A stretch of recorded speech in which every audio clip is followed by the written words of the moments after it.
Hi, my name is Mike, and I'm here to read a comic. And today's comic is The Fantastic Four, issue number 166, dated January, I'm thinking 76, 1975. Okay, so it's a little older than I thought. This is an issue I remember buying off the newsstand. I love this arc. And this is a really good cover by Rich Buckler. At a Comic Con around, say, about 2000, 1999, I actually saw Rich Buckler there, and he was selling the original art to the cover for, I think, $2,000 back then. I'm not quite sure what type of investment that would be right now. But nevertheless, it was something that was definitely out of my price range. I really wasn't thinking too much about original art as in terms of a collectible. Although there was one piece of original art I would have loved to have had, and I could have gotten it fairly cheap, but I wasn't thinking straight. So anyway, we see a cover. It's an action cover. It has the members of the Fantastic Four, and they are facing off against the Hulk, who is on the offense here. So it looks like their ship got smashed, and they're sort of scrambling to get out. But at the same time, the Torch and the Thing, they're in battle mode. So those two are ready to take this guy on in a fight. Fights between the Hulk and the Thing were something that were kind of really... People really look forward to them. I mean, I should say comic book fans really look forward to them. I think the first real fight that they had, it's not the first time they met, but the first real fight they had, I think it was in Fantastic Four number 25 and 26. That was a terrific arc. That comics like that is what made Marvel Marvel. And if you get a chance to read that arc, please do so. And there were continuous fights between the two. The Hulk and the Thing were very popular characters. The Thing was so popular that comic book readers who did not like the Fantastic Four, and there were quite a few, they would buy Marvel 2-in-1 because they liked the Thing. Oh, excuse me. They tried to spin the Human Torch off a few times into his own comic. But outside of the Fantastic Four, the Human Torch didn't seem to have any real popularity. So anyway, I'm going to stop looking at the cover right now, and I'm going to go into the story. And the story is, if it's Tuesday, this must be the Hulk. And before I start with the story itself, I'm going to talk about the creative team. I think from this issue and the following issue, which is the conclusion of this arc, there was one major change in the creative team, and boy oh boy did it make a difference. A lot of fans would really kind of dump and hate on Vince Colletta, and I never really saw it myself. Because I always remember the things that he inked had very sharp inking to them, but the job that Vince does on this comic is really it's a shame. Vince really hurts George Perez's pencils here. Thankfully, in the following issue, Joe Stennett, a real inker, came in, and then you really got to see how good George is in terms of dealing with the FF. Okay, so the writer is Roy Thomas, longtime comic book writer, comic book legend, still around. Roy Thomas giving interviews. He's very confused in terms of anything involving diversity in comics today. He's very much the cranky old uncle. And we see George Perez was the artist. This is when George was moving up into the A-list titles. He had been with Marvel a couple of years, and this is where he started really blooming. He did terrific pencils. Unfortunately, Vince Colletta was inking them. It's an odd job from Vince Coletta from what he's normally criticized for. So we get into the story. It's taking place on an airplane. And apparently, this is sort of a futuristic airplane where there's an actual lounge for, I guess, some of the first class passengers or the first class passengers. Plus, we see all the four members of the Fantastic Four. They're on the plane. They're enjoying themselves in this kind of little lounge here, but they have to share it with a couple here, and apparently the couple is a little handsy, and this kind of public display of affection, is bothering the Thing. He's saying, "Hey, why don't you do what everyone else in the Mile High Club does, and just go to one of the bathrooms to do what you're doing." The other members of the Fantastic Four don't understand why the Thing is so upset over this. The Thing, by the way, is stylishly dressed, so he's not just in his blue thong, for lack of a better word. But here he's dressed as a regular person here. The other members of the Fantastic Four are stylishly dressed, I should add, along with this couple. And there's a little kid watching. So, I mean, they wouldn't even allow that in Plato's Retreat. But whatever. So anyway, turn the page. The guy is encountering the Thing. He's extremely frightened and intimidated by the Thing, saying, "Oh yeah, you weren't listening to me before, you're going to listen to me now." However, his significant other is not afraid of the Thing, and she gives the Thing a piece of her mind. Basically, just calling him out for being a bully. I mean, he has superpowers. This is just a regular guy. I mean, it's a mismatch from the start. The Thing is shamed by what he had heard from the wife. So the husband and the little kid, who they were, it looks like they were about to like make love in front of, they run off. The little kid's enjoying this because his mom basically told the Thing off, and the Thing can't do crap about it. The Thing's apologetic at this point. He realizes that he overreacted. We see some nice art of the Thing here. He's kind of thinking about his girlfriend issues and how he realizes he was just acting out against that couple because his romantic life is on the fritz. It was always kind of odd to me that he had a romantic life. See the ink job here, and it's not too bad at the moment because the Thing has a lot of detail here. It's strange because Vince Coletta would get criticized by removing detail that the artist put in. And it's not the case in this issue because a lot of background detail was left, and Vince apparently inked it. The problem, and it comes up later on, is that Vince kind of robs the characters of any type of three-dimensional feel, or there's a lack of texture in the faces of the characters here. Although he is drawing Sue pretty well here. I'm thinking that Vince probably put more effort into this early on than later. So anyway, the Thing, he's trying to make himself feel better, but Johnny's kind of playing jokes on him, kind of ruining the mood. So, and it turns out that Johnny also has some issues too. He's talking about a new girl that he's dating, but they're sort of having some problems. One of the things about the Fantastic Four, it was very much a family comic.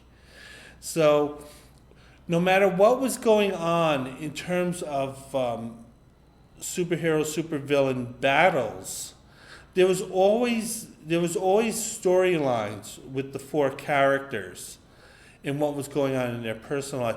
I think maybe some fans didn't really like that because it's a comic that's partial soap opera and partial action. So anyway, Reed is kind of putting in his 2 cents here. He's the one guy he's in good shape romantically.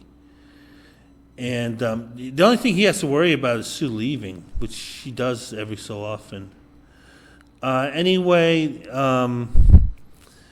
they're on some type of mission, which is why they're sort of taking a commercial flight. I guess they want to travel incognito, if that's possible for the Fantastic Four, particularly the Thing.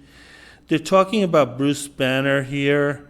The Thing. So the Thing, he's not fully briefed as to what's going on, but he knows it does involve Bruce Banner.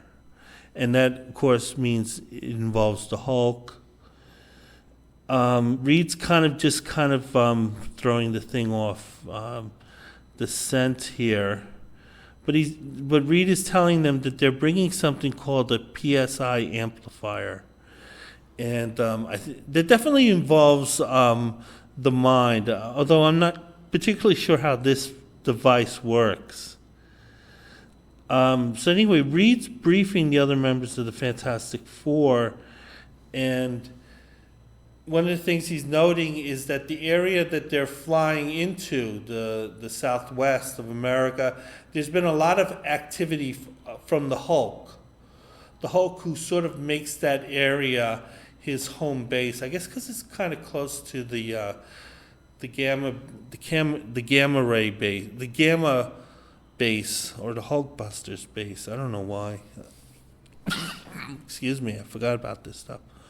So anyway, they're talking, and again, they kind of do want to encounter the Hulk.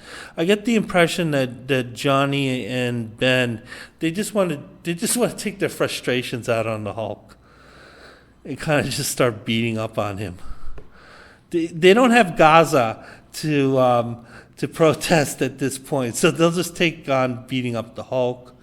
Okay, looking at some of the ads here. Of course, this is the Sons of Origin. This is, I guess this is a pseudo in-house ad, because the products are published by Simon & Schuster, but they're products based on Marvel properties. So I guess Simon & Schuster got a discount on printing this ad. So anyway, we see the Fantastic Four, they're just engaging in their discussions, kind of airing out their feelings, and suddenly we see a figure coming closer and closer to the plane that they're in. And it turns out to be the Hulk, and he gets in front of the aircraft, and he nips one of the wings, causing it to break off. The Hulk is just kind of seemingly annoyed, just figuring, oh, it's just puny humans trying to get in my way, tough on them. So he wants nothing to do with this. He's concerned about himself. He's saying, hey, nothing can hurt me. This didn't hurt me. I'm fine. Good luck to the rest of you guys in that plane. That's pretty much the Hulk's attitude. And again, you could see the inking job. Vince did leave a lot of George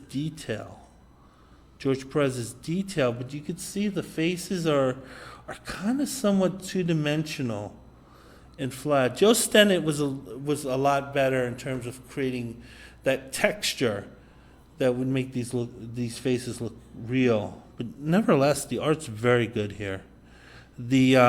Obviously, when the Hulk hit the plane, everyone in that plane felt it, including the Fantastic Four. The plane is heading for a nosedive. The Hulk is landing, but he's probably already forgotten that he had hit the plane. You see the passengers in the aircraft. They're just going back and forth, kind of like an episode of Star Trek, or this is like what the Titanic would have looked like.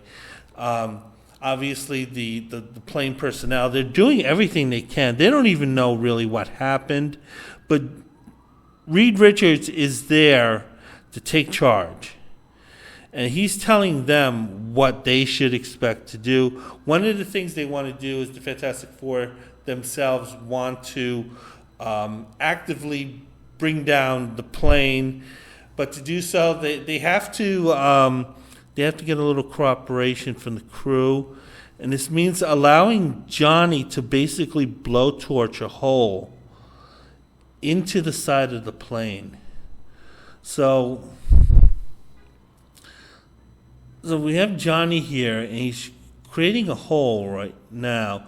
Sue is, I think, using her, or is going to use her force field to sort of maintain the air pressure inside the cabin and make sure that no one gets sucked out.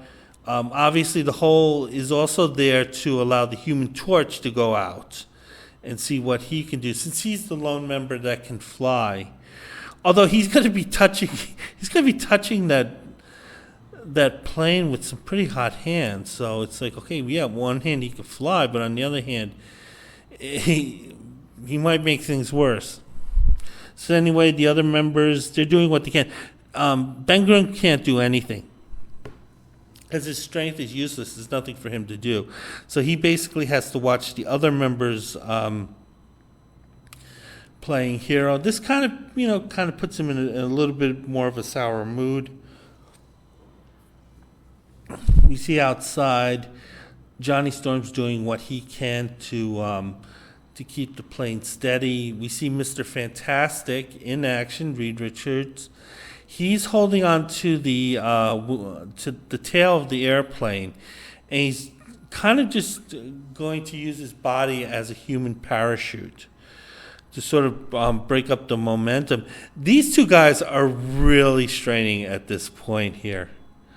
So you think about all those grand adventures that the Fantastic Four went through, and just getting down this airplane is sort of like testing their limits. We see that the Human Torch is a bit more relaxed. So if worse comes to worse, he's going to walk away from this. No one else might not, though. So anyway, they see a highway, and they want to land the plane there.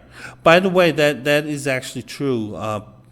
Commercial highways are large enough that commercial airlines can actually, in emergency, land and use part of the highway as a runway strip. So anyway, the plane is coming down to land. There are drivers there who are completely unaware of this event. Kind of a couple of hippies here, and they're being followed by this plane, and finally it kind of the car has an opportunity to turn off. The pilots don't know what to make of this, because the Fantastic Four aren't really coordinating with the pilots. So the Fantastic Four could be doing one thing, and you don't know, the pilots could be doing something else. At least you could have had Ben doing that. You say, Ben, your strength isn't helping us here, but God damn it, you can act as a little messenger boy going back and forth between the pilots and us. So anyway, the plane, I should say, I'm a little buzzed. The plane lands on the highway.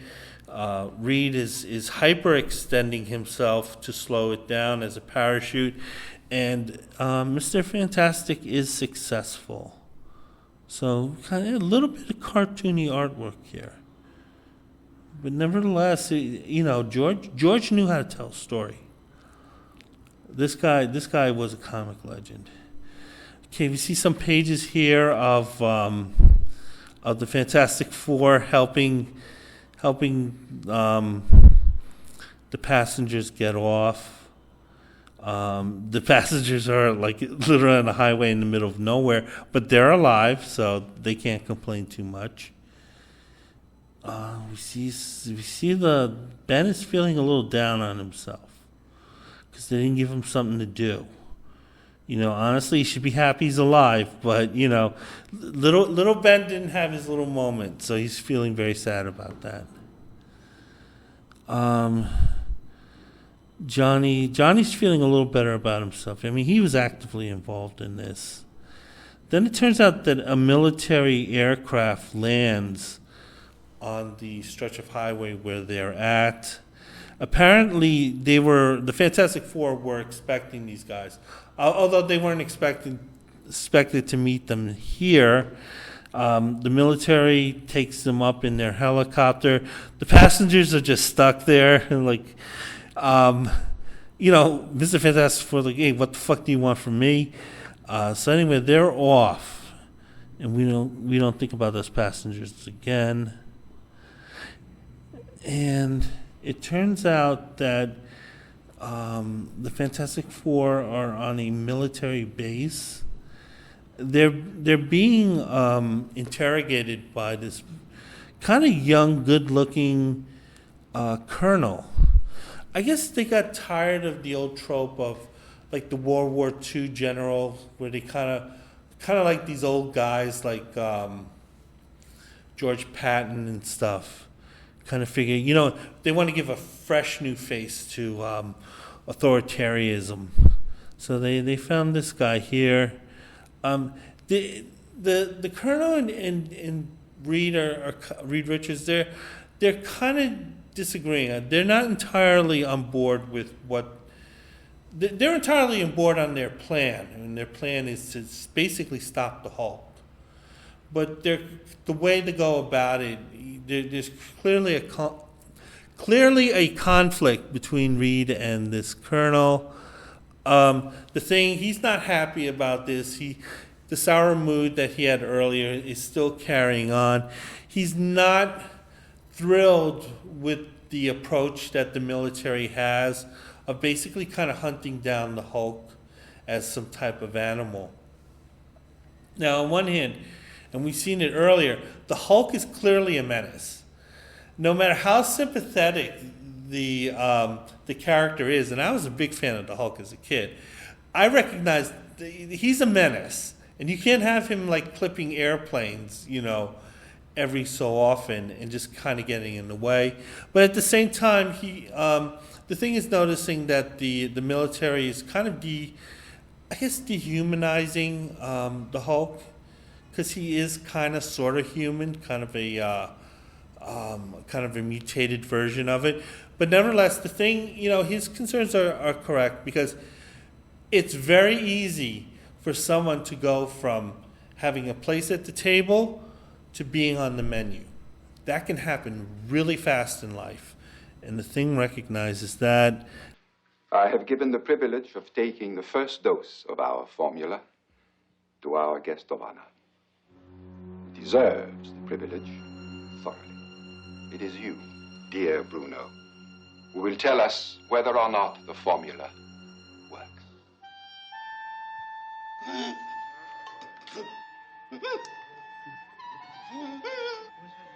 Bruno, what's the matter with you?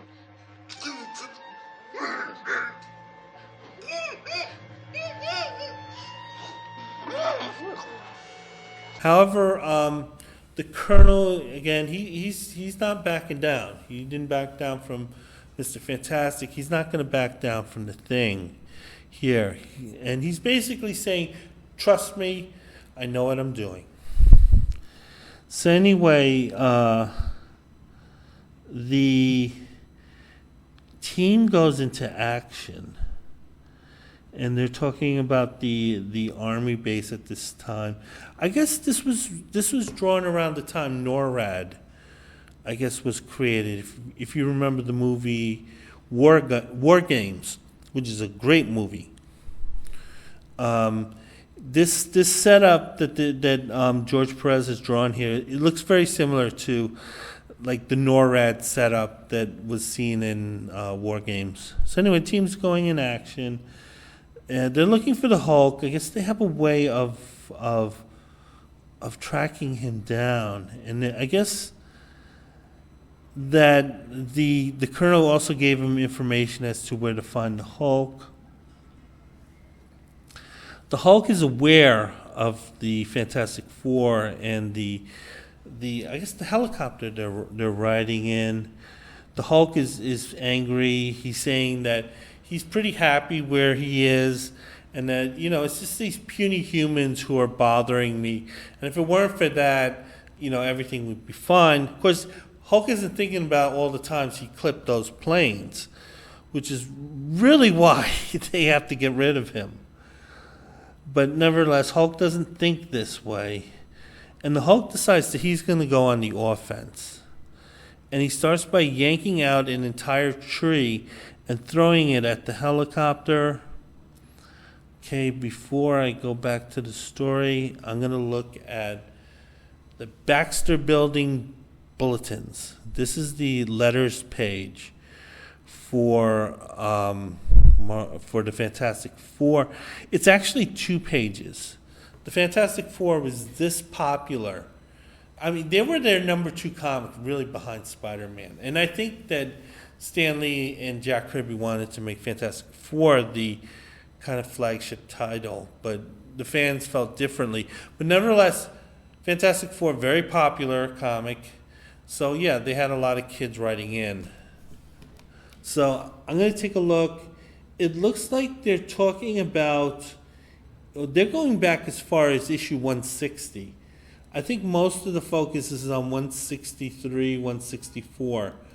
So, but, they're talking about various issues, going back at least 6 issues. Wow, it's kind of strange. Because normally the letters page, they're really just an issue behind. I mean, I would think they would be talking about 165, but no, they're still rehashing stuff from 160 and 161 and 2, so forth. And they're also talking about the giant sizes, because Marvel had printed a lot of giant sizes. Because once again, the comic book distributors wanted the comic book companies to put more expensive products. Because the problem with comics wasn't that they weren't selling, it's just that they were so low in price. So anyway, the person is talking about basically what happened in 160 and what was going on in the giant size Fantastic Fours. Kind of a disappointment. So this person, Kenneth, has been disappointed for about a year or so with the Fantastic Four. Editorial is defending it, saying that we think that that was a really good story, and the problem's with you, Kenny. So the next letter is about issue number 162. High praise says the issue was great. Was just really praising the creative team. Although he wasn't happy with the way the thing looked in a couple of the pages. And he felt there were a couple of minor issues with it. The villain kind of looked like a moron in the last page. They answer him back saying, hey, we're great, but we're not perfect. And shame on you for mentioning our mistakes. That's basically what they're saying. They're talking about issue 162. Again, this is strange because that was 4 issues ago. This person really liked the issue. I remember that it was one of those weird alternative universe things where a character from another universe came to our universe. I never liked those stories. I didn't want to learn about other characters' mythology. Someone noticed a minor error. This was Greg. And again, editorial answers them back. They're being a little defensive about it. But yeah, they're admitting that, they admit they made a mistake, but they're like, come on, man. It's really hard making comics. So, yeah. Roy Thomas can be a little defensive at times. Okay, someone else noticed another problem with 162. Something involving adamantium and saying that it can't be broken, but in this issue it was broken. Again, editorial is doubling down. They're not admitting to a mistake, and they're coming up with various scenarios as to why they're not wrong. So the editorial part, I'm assuming it might have been Roy Thomas, who was also editing the books and writing them. He was really defensive around this time. Okay. Another writer, he likes the art team, Rich Buckler and Joe Stennett. They were really good. I really liked Rich Buckler, who sadly passed away a few years ago. He's one of these artists that I think a lot of people my age, men of a certain age, have very fond memories of. His work was never really his own, in that if he had gotten an edict from Stan Lee to, say, draw more like Jack Kirby, he would just simply draw more like Jack Kirby. If he was told to draw more like Neil Adams, he would draw more like Neil Adams. And there were a couple artists. Herb Trimpe was another guy whose style changed simply because, Lee had he still had a long fetish for Kirby artwork. But they're mentioning Rich Buckler, he drew a lot of great stuff for Marvel, and they're taking the praise. Whoever's writing editorial, they're not going to handle any type of criticism. The last letter makes a case for a no prize, saying that there were a number of errors. They answer back. They start with "Sorry, Bob," and basically they're just defending their mistakes and coming up with these scenarios. So what I learned is that around this time, Roy Thomas was really sensitive. We see the Marvel value stamp. It looks like Doctor Strange. It's like a portion of one of those Frank Brunner covers. I enjoyed these Marvel value stamps. I bought the book on them. Oh my God, is there a third page? No, it's just 2 pages. We see some comic book ads. I'm not really interested in them, at least in these ones. Okay, so going back to the story, in case we've forgotten that, the Hulk just threw a huge oak tree at the Fantastic Four's helicopter vehicle. The members, they're flying out. There's no damage whatsoever from the huge amount of energy being released. We see once again Mr. Fantastic. He's doing the parachute thing. This time he's holding his wife. I have no doubt that Reed values his wife way more than the rest of the people on that plane. And and Sue's concerned about the other members, and she's going to help the Thing out by providing an invisible pole. So luckily, this doesn't kind of tax her powers. It should, because it's kind of a long distance away, and the Thing's pretty heavy, and he's moving pretty quickly. It really wasn't until the John Byrne run that they properly empowered the Invisible Woman, or Sue Richards. Susan Richards. Yeah, I keep saying Sue Storm. Anyway, so nevertheless, good for Sue. She's helping out. The Human Torch, he can fly, so he was never an issue. He's the first to confront the Hulk. He loves doing this. Whenever the Hulk is around, the Human Torch loves being the lead man. This is one thing I love. I think he did that in issue number 25. And he tries to do, and every time the Thing and the Hulk are battling out, the Human Torch, he's just ready to rush in. So this guy, he got some balls. So the Hulk kind of, I don't know what strategy he uses, but nevertheless, it's, I see what happens. The Torch dupes the Hulk. Basically, the Hulk is swinging at a fireball right here. So in Hulk's mind, he hit the Human Torch, but in reality, he actually hit a facade of flame, and then the Human Torch He catches the Hulk surprised. Bad inking by Vince Coletta here. And then he knocks out the Hulk with a power blast. So anyway, the Hulk's still up though, because he's still the Hulk. But Reed Richards says, "Hey, you softened him up, so this is a good start." Then Reed Richards does something pretty dangerous, and he should know better. But nevertheless, he wraps himself around the Hulk, using himself as a rope. What they do is they catch the Hulk by surprise, so he can't catch his breath at this moment. And Sue is doing something really scary with her powers. Luckily, she was not that type of person to do this regularly, but she cuts off the Hulk's air supply.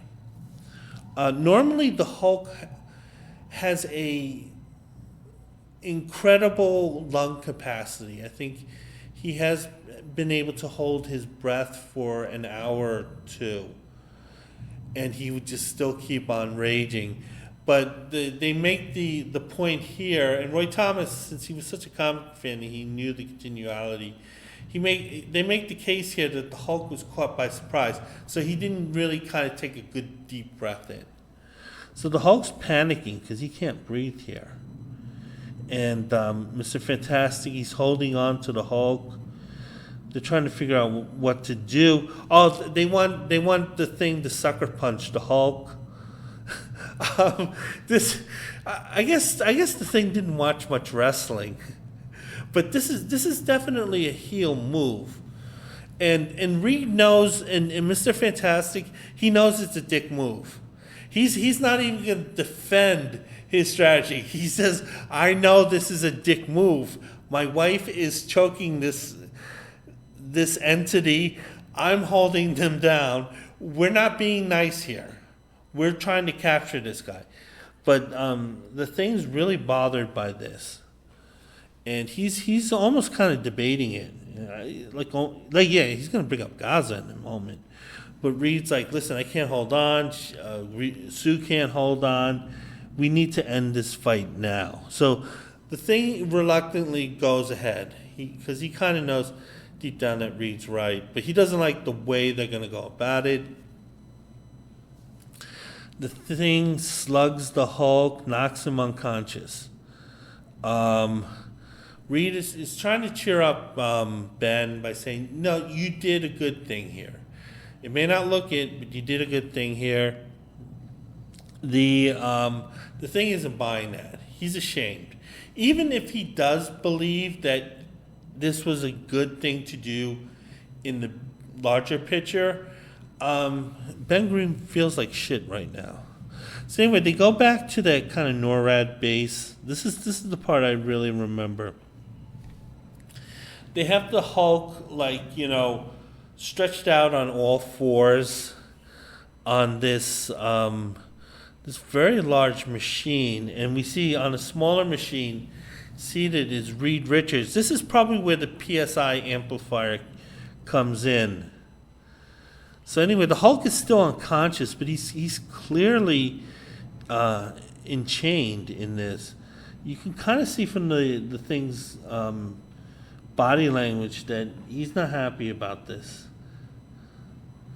So anyway, Reed is kind of explaining the pseudoscience involved in this.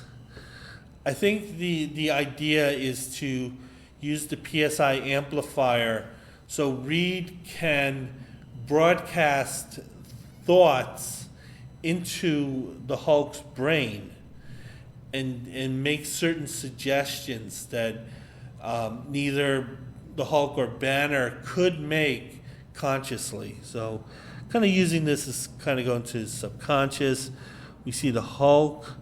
They turn on the machine.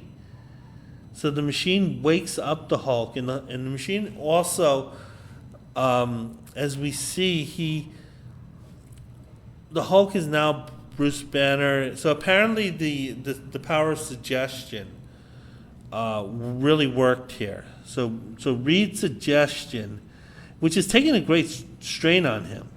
So both the Hulk and Bruce Banner and Reed Richards They're in for a workout here.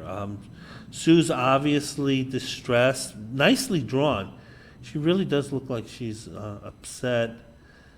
The thing is seeing this young colonel being really arrogant, really authoritarian, and it's really turning the thing off. Because what happens is that after the Hulk reverts back to Bruce Banner, the colonel immediately orders him to be rechained up as Bruce Banner, which is really dumb. Because at this point, you try to work on being his friend, or at least trusting you. And this colonel is like doing the worst thing possible. The thing is pointing this out, saying this is dehumanizing. And, I'm kind of sensitive to his plight. Because if you're going to go after him, there's no reason why you're not going to go after me someday. So anyway, before I go back to the story, I'm going to look at Marvel Bullpen Bulletins. This is sort of like a general notice to the readership. I rarely read them. A lot of these are really badly written, and they don't really tell much. But sometimes they would have nice little nuggets of information.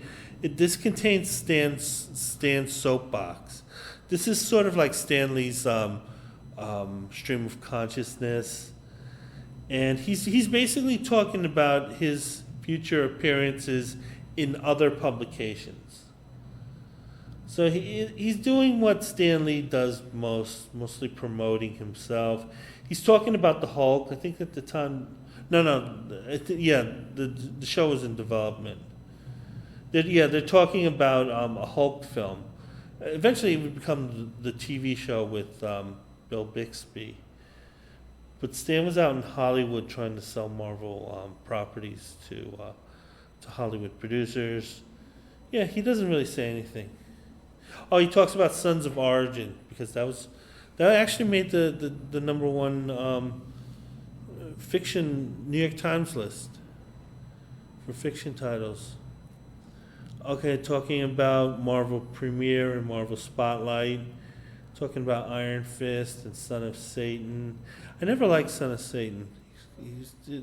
I found the whole satanic thing like really creepy. They're talking about the Liberty Legion. I bought some of those. Wood God. Wood God actually does have a following. I never found the character appealing, but nevertheless there are others like and there's Moon Knight. Moon Knight has been an enduring character. And his appearance is due out soon.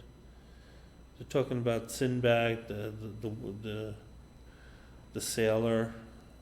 They're mentioning Guardians of the Galaxy, Tigra. Yeah, they're gonna try to mention the low selling stuff to kind of create interest. Talking about Red Sonja, saying that she might be getting her own book. I met a woman who looked like Red Sonja. Oh my God, she was awesomely beautiful.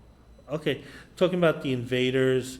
Yeah, Roy Thomas was really nostalgic at the time, and he was coming out with stuff based on the comics he read as a kid, which were these World War II comics like the Invaders and the Liberty Legion. I was never a big fan of the 40s, even though I did buy a lot of Invaders. See, they're talking about Steve Englehart. Yeah, they're talking about the writers here. Nothing interesting. Yeah, nothing interesting. They're talking about a Fantastic Four radio show. I'm sure there are clips that exist, and here are sort of the stations that will be carrying them. And I don't see any New York stations, which is weird. Yeah, that's weird. They wouldn't have it in New York. Okay, there's a Twinkies ad, but this is one I covered before. This is with Spider-Man and Aunt May. Okay, so anyway, the Thing is really upset about what's going on. He's really angry, but so far he's just going along with it. Then he hears the pleads from a barely conscious Bruce Banner. At this point, Bruce Banner must have been psychologically totally discombobulated, and he for all he knows, he could be being tortured here. He is probably being tortured here. He asks for help, someone just to help him. And the Thing is the one who answers the call. He rushes toward the device. He uses, obviously, his great strength to break the Hulk free. During the chaos and the excitement, Banner reverts back to the Hulk. So the other members and this idiot Colonel, they're looking in shock. And they see that these two, rather than fighting each other, have teamed up together. And the Thing is basically giving notice to the Fantastic Four here that it's the Fantastic Three, and this partnership is over. And the partnership I have with the Hulk, I'm going to ride this one out. I'll just ride it as long as it takes me. And so this is the big twist. Was the Hulk and the Thing are fighting together rather than against each other. Okay, so I'm gonna take a look at the conclusion arc of this, and it's gonna be a separate episode. So, and I'll have that one up. So that means I'll have more up soon. Bye.